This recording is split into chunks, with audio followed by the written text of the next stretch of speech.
So guys ಎಲ್ರಿಗೂ ನಮಸ್ಕಾರ. ನಾನು ನಿಮ್ಮ ಹೋಸ್ಟ್ ಮತ್ತೆ ನಿಮ್ಮ friend Manjunath Rao and welcome to my channel MR blogs. So guys, ನೀವು ಇನ್ನೂ ನಮ್ಮ ಚಾನಲ್ ಸಬ್ಸ್ಕ್ರೈಬ್ ಮಾಡಿಲ್ಲ ಅಂದ್ರೆ ಈ ಕೂಡಲೇ ಸಬ್ಸ್ಕ್ರೈಬ್ ಮಾಡಿ ಮತ್ತೆ ಪಕ್ಕದಲ್ಲಿರೋ ಬೆಲ್ ಐಕಾನ್ ಪ್ರೆಸ್ ಮಾಡಿ. ಇದರಿಂದ ನಾವು ಯಾವುದೇ ವಿಡಿಯೋಸ್ ಮಾಡೋದು ಫ್ಯೂಚರ್ ಅಲ್ಲಿ ಅದ್ರ ಫಸ್ಟ್ ನೋಟಿಫಿಕೇಶನ್ ನಿಮಗೆ ಸಿಗುತ್ತೆ.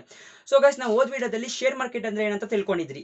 ಶೇರ್ ಮಾರ್ಕೆಟ್ ಅಲ್ಲಿ ಇರೋ ಬೇಸಿಕ್ಸ್ ನಾಲೆಡ್ಜು ಫಾರ್ ಬಿಗಿನರ್ಸ್ಗೆ ಹೇಗೆ ಇನ್ವೆಸ್ಟ್ ಮಾಡಬೇಕು, ಹೇಗೆ ನೀವು ಇನ್ವೆಸ್ಟ್ ಮಾಡಿ ಕೋಟ್ಯಾನುಗಟ್ಲೆ ಗಳಿಸ್ಬೋದು ಅನ್ನೋದನ್ನೊಂದು ಸೀಕ್ರೆಟ್ ಟಿಪ್ಸ್ಗಳೆಲ್ಲ ನಿಮ್ಗೆ ಹೇಳಿದ್ದೆ. ಆ ವಿಡಿಯೋ ನೋಡಿಲ್ಲ ಅಂದ್ರೆ ಐ ಬಟನ್ ಕೊಟ್ಟಿರ್ತೀನಿ, ಅಂದ್ರೆ ಡಿಸ್ಕ್ರಿಪ್ಷನ್ ಕೊಟ್ಟಿರ್ತೀನಿ. Go and watch. ಆ ವಿಡಿಯೋ ಹೇಗಿದೆ ಅಂತ ನನಗೆ ಕಮೆಂಟ್ ಮಾಡಿ ತಿಳಿಸಿ. ಸೊ ಇವತ್ತು ನಾವೇನು ತಿಳ್ಕೊತಿದ್ದೀವಿ ಅಂದ್ರೆ ಮ್ಯೂಚುವಲ್ ಫಂಡ್ಸ್. ಹೌದು ಫ್ರೆಂಡ್ಸ್, ಮ್ಯೂಚುವಲ್ ಫಂಡ್ಸ್ ಅಂದ್ರೆ ಏನಂತ ನಾವು ತಿಳ್ಕೊತಾ ಇದ್ದೀವಿ. ಏನ್ ಗೊತ್ತಾ, ಒಬ್ಬೊಬ್ಬರಿಗೆ ನೋಡಿ, ಒಬ್ಬರು ನನಗೆ ಕಮೆಂಟ್ ಮಾಡಿದ್ರು, ನಮ್ಮ ಫ್ರೆಂಡ್ಸ್ ಎಲ್ಲ ಕೇಳಿದ್ರು, ನೋಡಿ ಮಂಜುನಾ, ಸ್ಟಾಕ್ಸ್ ಎಲ್ಲ ಆದ್ರೆ ನೀನು ಹೇಳಿದೆ ರಿಸರ್ಚ್ ಎಲ್ಲ ಮಾಡಬೇಕು, ತುಂಬಾ ಕಷ್ಟ ರಿಸರ್ಚ್ ಎಲ್ಲ ಮಾಡಬೇಕು. ಬಿಕಾಸ್ ನಾವು ಕೆಲ್ಸಕ್ಕೆ ಹೋಗೋರು ಕೂಡ ಇದ್ದೀವಿ, ಕೆಲ್ಸಕ್ಕೆಲ್ಲ ಹೋಗ್ಬೇಕು, ಅಲ್ಲೂ ಕೂಡ ಬಾಸ್ ಎಲ್ಲ ನಮಗೆ ಇದು ಮಾಡ್ತಾರೆ, ಅವ್ರು ಕೊಡೋ ಕೆಲಸನೇ ಮಾಡೋಕ್ಕಾಗಲ್ಲ. ಇನ್ನು ನಾವು ಸ್ಟಾಕ್ಸ್ ಎಲ್ಲ ರಿಸರ್ಚ್ ಮಾಡಿ ಕೂತ್ಕೊಂಡ್ರೆ ನಮಗೆ ಲಾಸ್ ಆಗೋ ಚಾನ್ಸ್ಗಳಿರುತ್ತೆ. ಮೀನ್ಸ್ ಲಾಸ್ಗಿಂತ ನಮಗೆ ಅಷ್ಟು ಟೈಮ್ ಕೂಡ ಇಲ್ಲ ಮಂಜುನಾಥ್. ಅದಕ್ಕೆ ಇನ್ನೊಂದು ಬೆಸ್ಟ್ ಆಪ್ಷನ್ ಹೇಳಿ ಅಂತಂದ್ರೆ mutual funds friends. Mutual funds best option. ಯಾಕೆ ಗೊತ್ತಾ, ನೋಡಿ, ಮ್ಯೂಚುವಲ್ ಫಂಡ್ಸ್ ಅಲ್ಲಿ ರಿಸರ್ಚ್ ಏನು ಮಾಡಬೇಕಿಲ್ಲ.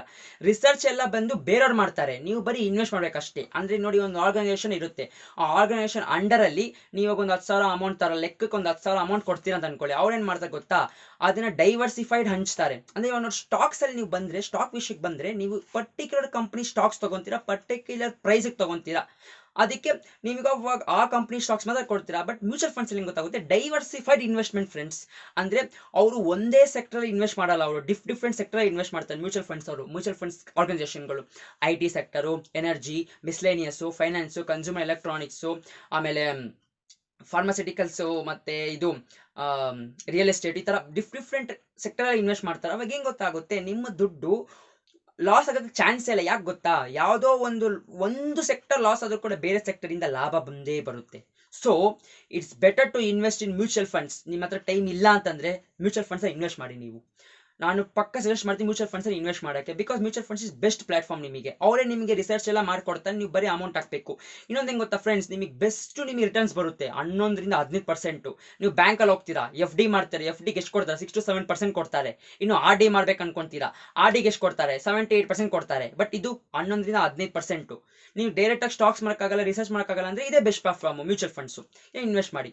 ಸೊ ಮ್ಯೂಚುವಲ್ ಫಂಡ್ಸ್ ಏನಂತ ತಿಳ್ಕೊಂಡಾಯ್ತು, ಹೇಗೆ ವರ್ಕ್ ಆಗುತ್ತೆ ಅನ್ನೋದು ಕೂಡ ತಿಳ್ಕೊಂಡಾಯ್ತು. ಇವಾಗ ನೆಕ್ಸ್ಟ್ ಮಾರ್ಕೆಟ್ ಕ್ಯಾಪಿಟಲೈಸೇಷನ್ ಅಂತ ಏನಂತ ತಿಳ್ಕೊಳ್ಳೋಣ.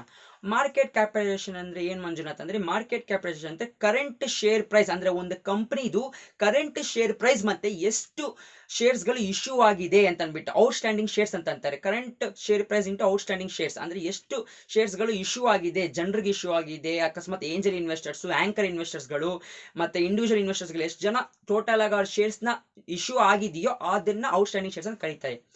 ಅದ್ರ ಮೇಲೆ ಮಾರ್ಕೆಟ್ ಕ್ಯಾಪಿಟಲೈಸೇಷನ್ ಅಳಿತಾರೆ. ಸೊ ಮಾರ್ಕೆಟ್ ಕ್ಯಾಪಿಟಲೈಸೇಷನ್ ಮೇಲೆ ಒಂದು ಕಂಪನೀಸ್ಗಳನ್ನ 3 ಕ್ಯಾಟಗರಿ ಡಿವೈಡ್ ಮಾಡ್ತಾರೆ. ಮಾರ್ಕೆಟ್ ಕ್ಯಾಪಿಟಲೈಸೇಷನ್ ಮೇಲೆ ಕಂಪನೀಸ್ಗಳನ್ನ ಡಿವೈಡ್ ಮಾಡ್ತಾರೆ 3 ಕ್ಯಾಟಗರಿ ಆಗಿ. ಮೊದಲನೇ ಕ್ಯಾಟಗರಿ ಬಂದು ಲಾರ್ಜ್ ಕ್ಯಾಪ್, ಎರಡನೇದು ಬಂದು ಮೀಡಿಯಂ ಕ್ಯಾಪ್, ಮೂರನೇದು ಬಂದು ಸ್ಮಾಲ್ ಕ್ಯಾಪ್.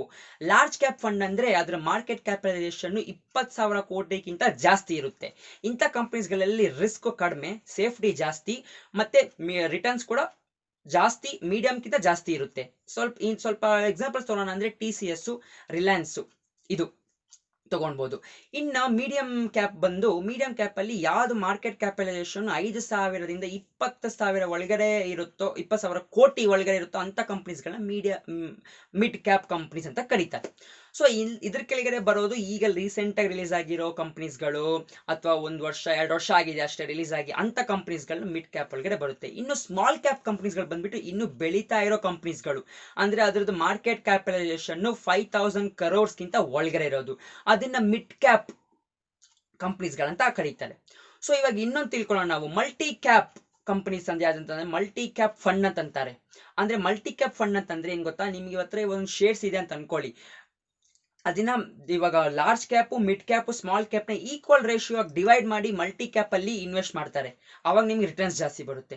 ಸೊ ಇವಾಗ ಲಾರ್ಜ್ ಕ್ಯಾಪ್ ನೋಡಿ, ಇನ್ನೊಂದು ನಾನು ಹೇಳೋದು ಮರ್ತೋಗ್ಬಿಟ್ಟೆ, ಲಾರ್ಜ್ ಕ್ಯಾಪ್ ನ ನೀವು ಬ್ಲೂ ಚಿಪ್ ಫಂಡ್ ಅಂತ ಕೂಡ ಕರೀತಾರೆ. ಅಂದ್ರೆ ಲಾರ್ಜ್ ಕ್ಯಾಪ್, ಇವಾಗ ನೋಡಿ, ನೀವು ಶೇರ್ ಮಾರ್ಕೆಟ್ ಅಂದ್ರೆ ಮ್ಯೂಚುವಲ್ ಫಂಡ್ಸ್ ಆಪ್ ಹೋಗ್ತೀರಾ ಅಂತ ಅನ್ಕೊಳ್ಳಿ, ಸಾರಿ ಶೇರ್ ಮಾರ್ಕೆಟ್ ಅಂದ್ಬಿಟ್ಟೆ ಮ್ಯೂಚುವಲ್ ಫಂಡ್ಸ್ ಆಪ್ ಹೋಗ್ತೀರಾ ಅಂತ ಅನ್ಕೊಳ್ಳಿ. ಮ್ಯೂಚುವಲ್ ಫಂಡ್ ಆಪ್ಸ್ ಅಲ್ಲಿ ಹೋಗ್ಬಿಟ್ರೆ ಫೇಮಸ್ ಮ್ಯೂಚುವಲ್ ಫಂಡ್ಸ್ ಯಾವ್ದಂತ ನಾನು ಹೇಳ್ತೀನಿ. ಒಂದು ಫ್ರಾಂಕ್ಲಿನ್, ಇನ್ನೊಂದು ಬಂದ್ಬಿಟ್ಟು SBI ಇದೆ, ಕೋಟಕ್ದಿದೆ, ಅದಾದ್ಮೇಲೆ ಫ್ರಾಂಕ್ಲಿನ್ ಮಿಡ್ ಕ್ಯಾಪ್ ಇದೆ, ಮತ್ತೆ ಫ್ರಾಂಕ್ಲಿನ್ದು ಲಾರ್ಜ್ ಕ್ಯಾಪ್ ಇದೆ. Franklin large cap blue chip ಅಂದ್ರೆ ಒಂದೇನೆ. ಇನ್ನೊಂದು ಮೋತಿಲಾಲ್ ಓಸ್ವಾಲ್ S&P 500 ಇದೆ. S&P ಸ್ಟ್ಯಾಂಡರ್ಡ್ ಅಂಡ್ ಪೋರ್ಸ್ ಅಂತ ಅಂದ್ಬಿಟ್ಟು, ಅಂದ್ರೆ ಅದು ಕಂಪನೀಸ್ಗಳು ಸ್ಟ್ಯಾಂಡರ್ಡ್ ಆಗಿದೆ ಬಟ್ ಪೂರ್ ಕಂಡೀಷನ್ ಅಲ್ಲಿ ಗ್ರೋತ್ ಆಗ್ತಿದೆ ಅಂತ ಟಾಪ್ 500 ಕಂಪನೀಸ್ಗಳಂತ ಅಂದ್ಬಿಟ್ಟು ಅದನ್ನ S&P 500 ಅಂತ ಅಂತಾರೆ. ಇಂಥ ಎಷ್ಟೊಂದು ಟೈಪ್ಸ್ಗಳೈತೆ. ನೋಡಿ, ಇದು ಟಾಪ್ ಕಂಪನೀಸ್ಗಳು. ಮತ್ತೆ ಇನ್ನೊಂದು ಹೆಂಗ್ ಗೊತ್ತಾ, ಮ್ಯೂಚುವಲ್ ಫಂಡ್ಸ್ ಅಲ್ಲಿ ಇನ್ವೆಸ್ಟ್ ಮಾಡ್ಬೇಕಂದ್ರೆ 3 ಟೈಪ್ಸ್ ಅಲ್ಲಿ ಇದೆ ಮ್ಯೂಚುವಲ್ ಫಂಡ್ಸ್. ಒಂದು ಬೆಟರ್ ದನ್ FD, ಅಂದ್ರೆ FD ಗಿಂತ ಸ್ವಲ್ಪ ಜಾಸ್ತಿ ರಿಟರ್ನ್ಸ್ ಕೊಡೋದು. ಇನ್ನೊಂದು ಟ್ಯಾಕ್ಸ್ ಸೇವಿಂಗು, ಅಂದ್ರೆ ಇದ್ರಲ್ಲಿ ಇನ್ವೆಸ್ಟ್ ಮಾಡಿ ನಿಮಗೆ ಟ್ಯಾಕ್ಸ್ ಸೇವ್ ಆಗೇ ಆಗುತ್ತೆ. ಇನ್ನೊಂದು ಹೈ ರಿಟರ್ನ್ಸ್, ಅಂದ್ರೆ ಇದ್ರಲ್ಲಿ ಇನ್ವೆಸ್ಟ್ ಮಾಡಿ ನಿಮಗೆ ರಿಟರ್ನ್ಸ್ ಚೆನ್ನಾಗಿ ಕೊಡ್ತಾರೆ. ಇದು 3 ಟೈಪ್ಸ್. ಇನ್ನು ನೀವು ಕೇಳ್ತೀರಾ ಮಂಜುನಾಥ್, ನಾವು ಕೂಡ ಮ್ಯೂಚುವಲ್ ಫಂಡ್ಸ್ ಇನ್ವೆಸ್ಟ್ ಮಾಡಕ್ ಅನ್ಕೊಂಡಿದೀವಿ, ಯಾವ್ದಾದ್ನ ಪ್ಲಾಟ್ಫಾರ್ಮ್ ಗಳಿದೆ ಇನ್ವೆಸ್ಟ್ ಮಾಡಕಂದ್ರೆ? ಹೌದು, ಇದು ಟೆಕ್ನಾಲಜಿ ಯುಗ ಆಗೋದ್ರಿಂದ ಎಲ್ಲ ಮೊಬೈಲ್ ಆಪ್ ಅಲ್ಲೇ ಮಾಡ್ಬೋದು ನೀವು. ನನ್ನ ಹತ್ರ 3 ಸಜೆಷನ್ ಕೊಡ್ತೀನಿ ನಾನು.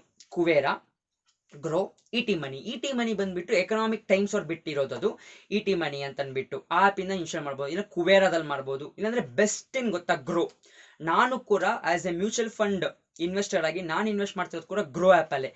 ಗ್ರೋ ಆಪ್ ಅಲ್ಲಿ ಇವಾಗ ಹೊಸ ಅಪ್ಡೇಟ್ ಅಲ್ಲಿ ನೀವು ಸ್ಟಾಕ್ಸ್ ಕೂಡ ಇನ್ವೆಸ್ಟ್ ಮಾಡಬಹುದು ಅವಕಾಶ ಕೊಟ್ಟಿದ್ದಾರೆ. ಸೊ ನೀವು ಸ್ಟಾಕ್ಸ್, ಮ್ಯೂಚುವಲ್ ಫಂಡ್ಸ್ ಒಂದ್ರಲ್ಲೇ ನೀವು ಮೇಂಟೈನ್ ಮಾಡಬಹುದು. ಇದು ಮ್ಯೂಚುವಲ್ ಫಂಡ್ಸ್ ಅಲ್ಲಿ. ಇನ್ನು ನೀವು ಮ್ಯೂಚುವಲ್ ಫಂಡ್ಸ್ ಗ್ರೋ ಆಗ್ಬೇಕಂದ್ರೆ ಏನ್ ಗೊತ್ತಾ ಫ್ರೆಂಡ್ಸ್, ಬೆಸ್ಟ್ ಐಡಿಯಾ ಹೇಳ್ತೀನಿ ಗೊತ್ತಾ. ನಾನು ಸ್ವಲ್ಪ ರಿಸ್ಕ್ ತಗೊಳಕ್ಕಿಲ್ಲ ಮಂಜುನಾಥ್, ನಾನು ಜಾಸ್ತಿ ರಿಸ್ಕ್ ತಗೊಳಕ್ಕಿಲ್ಲ, ಸೇಫ್ ಸೈಡ್ ಅಲ್ಲಿ ಇರ್ಬೇಕಂದ್ರೆ ಲಾರ್ಜ್ ಕ್ಯಾಪ್ ಅಲ್ಲಿ ಇನ್ವೆಸ್ಟ್ ಮಾಡಿ. ಲಾರ್ಜ್ ಕ್ಯಾಪ್ ಫಂಡ್ ಅಂತ ಬರುತ್ತೆ, ಅಂದ್ರೆ ಯಾವ್ದೋ ಒಂದು ಹೆಸರು ಕೊಟ್ಟಿರ್ತಾರೆ, ಅದ್ರ ಕೆಳಗಡೆ ಲಾರ್ಜ್ ಕ್ಯಾಪ್ ಫಂಡ್ ಅಂತ ಅಂದ್ಬಿಟ್ಟು ಅಲ್ಲಿ ಹೋಗಿ ನೀವು ಡೀಟೇಲ್ಸ್ ನೋಡಿ. ಗ್ರೋ ಆಪ್ ಅಲ್ಲಿ ನೀವು ಹೋದ್ರೆ ಅಲ್ಲಿ ನೀವು ಯಾವ್ದೋ ಒಂದು ಸೆಲೆಕ್ಟ್ ಮಾಡ್ಕೊಂಡು ಮ್ಯೂಚುವಲ್ ಫಂಡ್ಸ್ ಆದ್ರೆ ಡೀಟೇಲ್ಸ್ ಕೇಳ್ತಾರೆ. ಡೀಟೇಲ್ಸ್ ಮೇಲೆ ಹೊಡೆದ್ರೆ ಅವ್ರು ನಿಮ್ ದುಡ್ಡನ್ನ ಯಾವ ಸೆಕ್ಟರ್ ಅಲ್ಲಿ ಇನ್ವೆಸ್ಟ್ ಮಾಡ್ತಾರೆ ಅನ್ನೋದು ಕೂಡ ಫುಲ್ ಡೀಟೇಲ್ಸ್ ಬರುತ್ತೆ. ಯಾವ ಸೆಕ್ಟರ್ ಅಲ್ಲಿ ಯಾವ ಕಂಪನೀಸ್ ಮೇಲೆ ಇನ್ವೆಸ್ಟ್ ಮಾಡ್ತಾರೆ ಪೂರ್ತಿ ಪಿನ್ ಟು ಪಿನ್ ಡೀಟೇಲ್ಸ್ ಕೊಡ್ತಾರೆ ಫ್ರೆಂಡ್ಸ್ ಗ್ರೋ ಆಪ್ ಅಲ್ಲಿ. ಸೊ ನೀವು ಗ್ರೋ ಆಪ್ ಅಲ್ಲಿ ಇನ್ವೆಸ್ಟ್ ಮಾಡೋದು ನಾನು ಬೆಸ್ಟ್ ಅಂತ ರೆಕಮೆಂಡ್ ಮಾಡ್ತೀನಿ ಮ್ಯೂಚುವಲ್ ಫಂಡ್ಸ್ಗೆ. ಅದ್ರಲ್ಲಿ ನೀವು ತಿಳ್ಕೊಬಹುದು, ಅವಾಗ ನೀವು ಇದರಲ್ಲಿ ಇನ್ವೆಸ್ಟ್ ಮಾಡ್ಬೋದಾ ಬೇಡ ಅಂತ ಅನ್ಬೋದು. ಇನ್ನೊಂದು ಹೆಂಗ್ ಗೊತ್ತಾ, ಮ್ಯೂಚುವಲ್ ಫಂಡ್ ನೀವು ಇನ್ವೆಸ್ಟ್ ಮಾಡ್ತೀರಾ ಅಂದ್ರೆ ಮಿನಿಮಮ್ 3 ಇಯರ್ಸ್ ವರೆಗೂ ಇನ್ವೆಸ್ಟ್ ಮಾಡಿ ಫ್ರೆಂಡ್ಸ್. ಯಾಕೆ ಗೊತ್ತಾ, ನೀವು ಮಿನಿಮಮ್ 3 ಇಯರ್ಸ್ ವರೆಗೂ ಇನ್ವೆಸ್ಟ್ ಮಾಡ್ತೀರಾ ಅಂದ್ರೆ ಅವಾಗ ನಿಮಗೆ ರಿಟರ್ನ್ಸ್ ಜಾಸ್ತಿ ಬರೋ ಅವಕಾಶಗಳಿರುತ್ತೆ. ನಿಮಗೆ ಅನ್ಸುತ್ತೆ ಹೌದಪ್ಪ ರಿಟರ್ನ್ಸ್ ಬರ್ತಿದೆ ಮಂಜುನಾಥ್ ಅಂತ ಅನ್ಸುತ್ತೆ. ಸೊ 3 ಇಯರ್ಸ್ ವರೆಗೂ ನೀವು ಇಡೀ ಮ್ಯೂಚುವಲ್ ಫಂಡ್ಸ್ ಅಲ್ಲಿ 3 ಇಯರ್ಸ್ ಇನ್ವೆಸ್ಟ್ ಮಾಡಿ. ಇನ್ನೊಂದು ಹೆಂಗ್ ಗೊತ್ತಾ ಹೇಳೋದು ಮಾಡ್ತಾ ಹೋಗ್ಬಿಟ್ಟು, ಮ್ಯೂಚುವಲ್ ಫಂಡ್ಸ್ ಅಲ್ಲಿ ನೀವು 2 ತರ ಇನ್ವೆಸ್ಟ್ ಮಾಡ್ಬೋದು. ಒಂದು SIP ಇನ್ವೆಸ್ಟ್ಮೆಂಟ್, ಇನ್ನೊಂದು ಒನ್ ಟೈಮ್ ಇನ್ವೆಸ್ಟ್ಮೆಂಟ್. SIP ಅಂದ್ರೆ ಸಿಸ್ಟಮ್ಯಾಟಿಕ್ ಇನ್ವೆಸ್ಟ್ಮೆಂಟ್ ಪ್ಲಾನ್ ಅಂತಾರೆ. ಅಂದ್ರೆ ಇವಾಗ ನೀವು ನಿಮ್ ಸಂಬಳ ಬರುತ್ತೆ ತಿಂಗಳಲ್ಲಿ, ನೀವು ನೋಡಿ 2,000 ರೇಷನ್ ಅಂತಾನೆ ಇಕ್ಬಿಡ್ತೀರಾ, 5,000 ಮನೆ ಖರ್ಚಿಗೆ ಅಂತ ಇಕ್ಬಿಡ್ತೀರಾ, 2,000 ವಾಟರ್ ಬಿಲ್ಲು, ಕರೆಂಟ್ ಬಿಲ್, ಆ ಬಿಲ್ ಈ ಬಿಲ್ ಅಂತ ಇಕ್ಬಿಡ್ತೀರಾ. ಅದೇ ತರ ಮ್ಯೂಚುವಲ್ ಫಂಡ್ಸ್ ಕೂಡ ಇಷ್ಟಂತ ಅಮೌಂಟ್ ಇಕ್ಬೇಕು ನೀವು. ಮಂತ್ಲಿ 500 ರೂಪಾಯಿ ಕಟ್ತೀನಿ ಮಂಜುನಾಥ್ ನಾನು, ನನ್ನ ಕೈಲಿ ಅಷ್ಟೇ ಆಗೋದು. ಇಲ್ಲ ಮಂಜುನಾಥ್ ನಾನು ಸ್ವಲ್ಪ ಜಾಸ್ತಿ ಮಾಡ್ಬೋದು, ಮಂತ್ಲಿ 1,000 ರೂಪಾಯಿ ಕಟ್ತೀನಿ, ಇಲ್ಲ ಮಂಜುನಾಥ್ ನಾನು 2,000 ಕಟ್ತೀನಿ ಅಂದ್ರೆ ಆತ ಒಂದು ಸಿಸ್ಟಮ್ಯಾಟಿಕ್ ಅಮೌಂಟ್ ನ ತಿಂಗಳು ಕಟ್ತೀವಿ ಅನ್ನೋದು SIP ಇನ್ವೆಸ್ಟ್ಮೆಂಟ್ ಅಂತ ಕರೀತಾರೆ. ಒನ್ ಟೈಮ್ ಇನ್ವೆಸ್ಟ್ಮೆಂಟ್ ಅಂದ್ರೆ ಮಂಜುನಾಥ್ ನನ್ನ ಕೈಲಿ ಜಾಸ್ತಿ ನನ್ನ ಕೈಲಿ ಕಡಿಮೆ ತಿಂಗಳು ಕಟ್ಕೊಂಡು ಹೋಗೋಕ್ಕಾಗಲ್ಲ ನನಗೆ.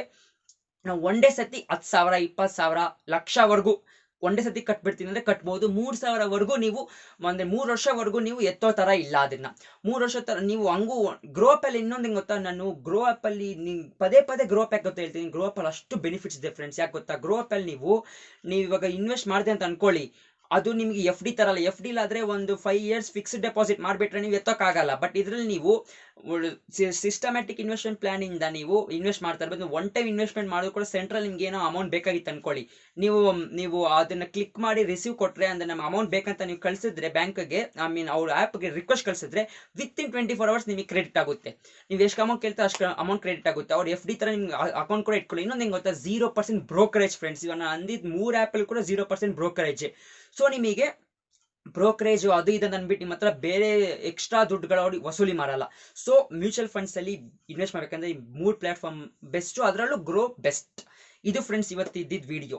ಈ ವಿಡಿಯೋ ನಿಮ್ಗೆ ಇಷ್ಟ ಆದ್ರೆ ಈ ವಿಡಿಯೋನ ಆದಷ್ಟು ಲೈಕ್ ಮಾಡಿ, ಶೇರ್ ಮಾಡಿ, ಮತ್ತೆ ನಮ್ಮ ಚಾನಲ್ MR Vlogs ನ ಸಬ್ಸ್ಕ್ರೈಬ್ ಮಾಡೋದು ಮರಿಬೇಡಿ ಫ್ರೆಂಡ್ಸ್. ಯಾಕೆ ಗೊತ್ತಾ, ನಮ್ಮ ಚಾನಲ್ ಮೇನ್ ಏನ್ ಬಂದು ಎಲ್ಲರ ಬಿಸ್ನೆಸ್ ಅಲ್ಲೂ ಜೇಕರ ತಗೊಂಡೋಗ್ಬೇಕಂತ ಅನ್ಬಿಟ್ಟು ನಿಮ್ ಬಿಸ್ನೆಸ್ ಎಷ್ಟೇ ಅಂಡರ್ ಗ್ರೋತ್ ಕಂಡೀಷನ್ ಅಲ್ಲಿ ಇದ್ರೂ ಕೂಡ ಅದನ್ನ ಒಂದು ಮೀಡಿಯಂ ಗ್ರೋತ್ ತಂದು ಆಮೇಲೆ ಲಾರ್ಜ್ ಗ್ರೋತ್ ತರಬೇಕು. ನಿಮ್ ಬಿಸ್ನೆಸ್ ಅಲ್ಲಿ ಏನೇ ಕಷ್ಟಗಳಿದ್ರು ಏನೇ ಇದ್ರು ಬಿಸ್ನೆಸ್ ಗ್ರೋತ್ ಆಗ್ತಿಲ್ವೋ ಅದನ್ನ ನಮ್ಮ ಕೈಯಲ್ಲಿ ಆದಷ್ಟು ಅದನ್ನ ಸಾಲ್ವ್ ಮಾಡೋದಕ್ಕೆ ನಾವು ಪ್ರಯತ್ನ ಪಡ್ತೀವಿ. ಇದು ಇವತ್ತಿನ video friends. So thank you.